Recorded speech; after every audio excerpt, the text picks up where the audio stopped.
House panel taking up gun bill in wake of mass shootings. The House is beginning to put its stamp on gun legislation in response to mass shootings in Texas and New York by 18-year-old assailants who used semi-automatic rifles to kill 31 people, including 19 children. The House Judiciary Committee will hold a hearing Thursday to advance legislation that would raise the age limit for purchasing a semi-automatic centerfire rifle from 18 to 21.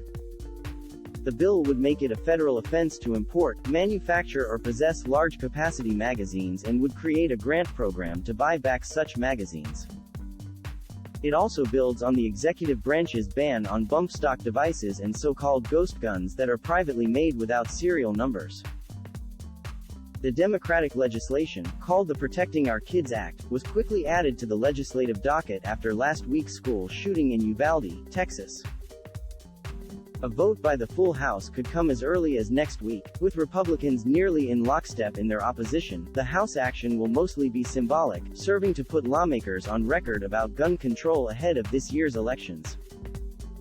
The Senate is taking a different course, with a bipartisan group striving toward a compromise on gun safety legislation that can win enough GOP support to become law.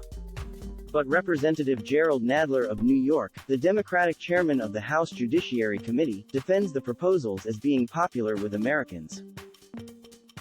He says it's time for Congress to act. You say that it is too soon to take action? That we're politicizing these tragedies to enact new policies? Nadler said in prepared remarks for Thursday's hearing obtained by the Associated Press. It has been 23 years since Columbine. 15 years since Virginia Tech. 10 years since Sandy Hook. 7 years since Charleston. 4 years since Parkland and Santa Fe and Tree of Life Synagogue in Pittsburgh. He added, too soon?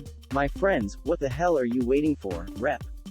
Jim Jordan of Ohio, the ranking Republican on the committee, told Fox News he'll press his GOP colleagues to oppose the bill.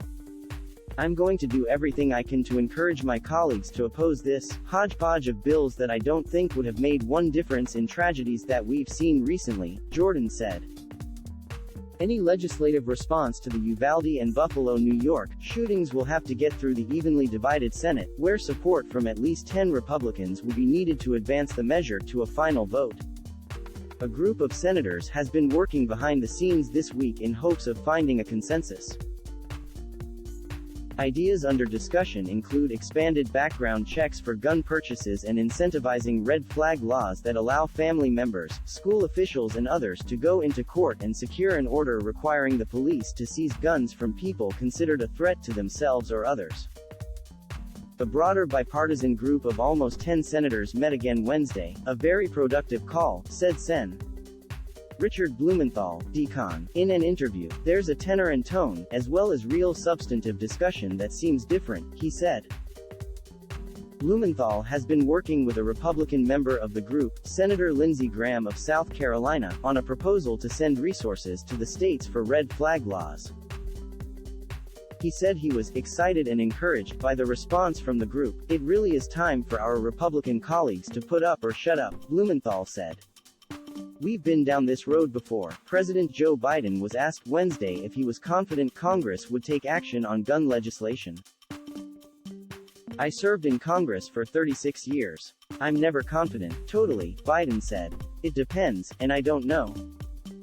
I've not been in on the negotiations as they're going on right now. Associated Press writers Lisa Mascaro and Zeke Miller contributed to this report.